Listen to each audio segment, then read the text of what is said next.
good weekend. Got a lot done. Got a lot of situational things done on Saturday, first scrimmage out here. You guys partook in a little bit of that. So offense came out winning the scrimmage. When you guys were there, it's like didn't look so good for the offense, right? But it's a long scrimmage. Again, a lot of situations that I wanted to get done. It was pretty evenly matched for the entire day. I thought the offense started slow, defense started fast, and then we got down. We started moving situations, got down near the end zone and red zone.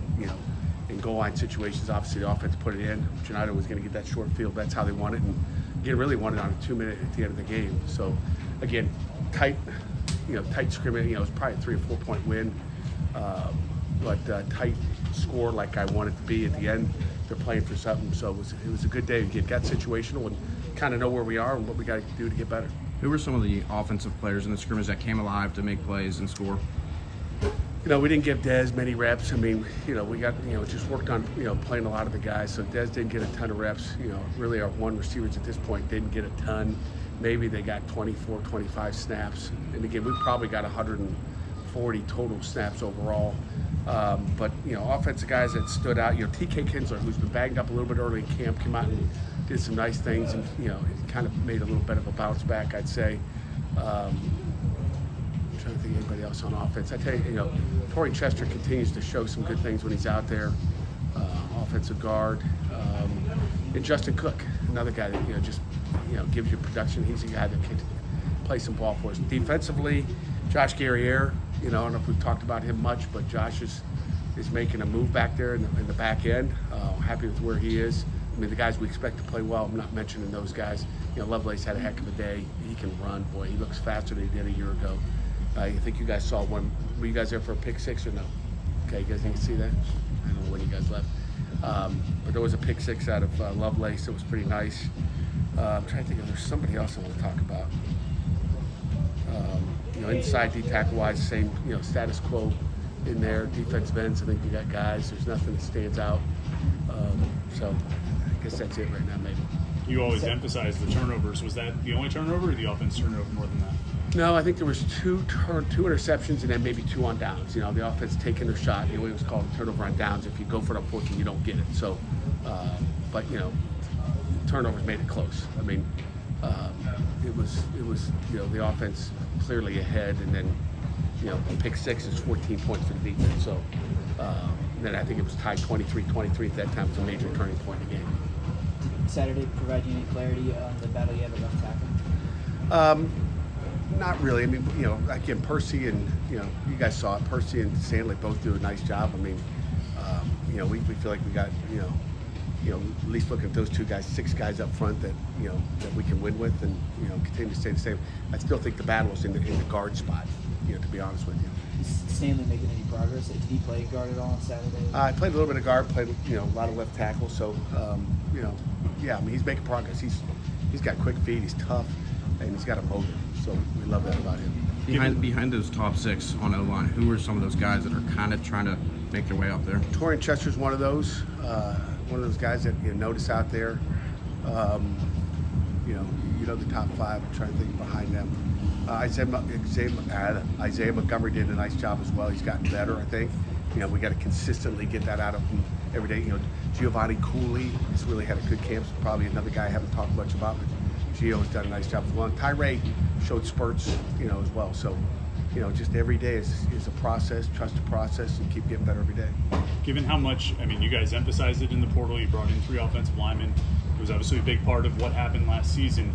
How is that group progressing through a week and a half of camp? It's solid. Again, defense is throwing. Here's you're looking at the progress, but you're every day there's new stuff going on offense, the installs, and then there's new stuff going on defense. So as soon as you feel like you fix one thing, something else is like, oh, we got to fix that tomorrow. You're like, it's trying to catch up with the installs. With what the defense is throwing all kinds of stuff. At the offense, and the offense is throwing different stuff to the defense. So there's different. It's a back and forth. It's never going to be like. If we went 3 or 4 days and didn't install anything, then I think you'd see a little bit more. But the installs just got to continue to happen. Pat, just how overall is the health of your team right now? I don't like talking about health. You can talk to Jerry DiPaolo, but I feel good with where we are right now. But there's a couple reasons I don't like talking about it. Number one, doesn't matter. Number two, I feel like I jinx myself sometimes. I had a scout a couple years ago. I said something to the NFL scout, and it was a bad afternoon. So we're banged up, we're hurt, we ain't good. How about that? You can talk to these guys afterwards. You have about 2 weeks left here. You had your first scrimmage in the books. Is there any glaring concerns still about your team right now? Glaring concerns. As a head coach, I'm concerned about everything.